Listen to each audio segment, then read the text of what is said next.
কোচবিহার মাথাভাঙ্গা ১ নং ব্লকের পচাগড় গ্রাম পঞ্চায়েতের বড় কাওয়ার ডারা কুঞ্জ বিহারী প্রাথমিক বিদ্যালয়ের সামনে তৃণমূল কংগ্রেসের দলীয় কার্যালয়ের সম্মুখে থাকা বেশ কিছু দলীয় পতাকা পুড়িয়ে দেওয়ার অভিযোগ উঠেছে।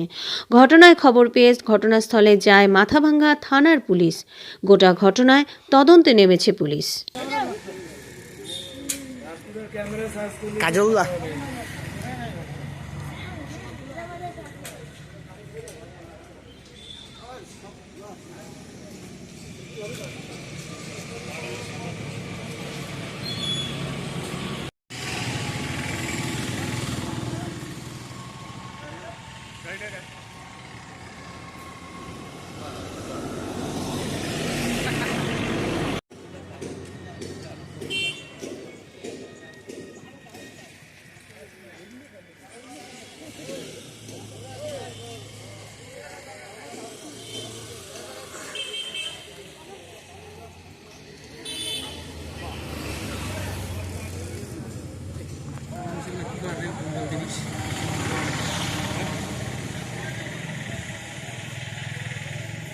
কি হয়েছিল?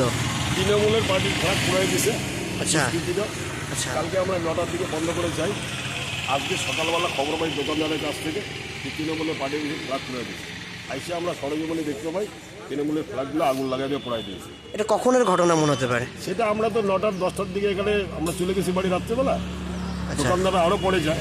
স্বয়ং পঞ্চায়েত এখানে 11টা সাড়ে 11টার দিক ছিল, তখন ভালো ছিল। আজকে সকালে খবর পাই, আইসে দেখি যে এই অবস্থা। প্রশাসনের উপর আমাদের ভরসা আছে। এর আগেও 6 মাস আগে টিভি পার্টির অফিস থেকে চুরি হয়ে গেছে, সেটার কোনো শোনা হয়নি। আজকে বিকল্প আর একটা, সেটা সরজমিনে তদন্ত করা হোক। প্রশাসনের কাছে আমাদের এটাই অনুরোধ। আপনার নাম কি?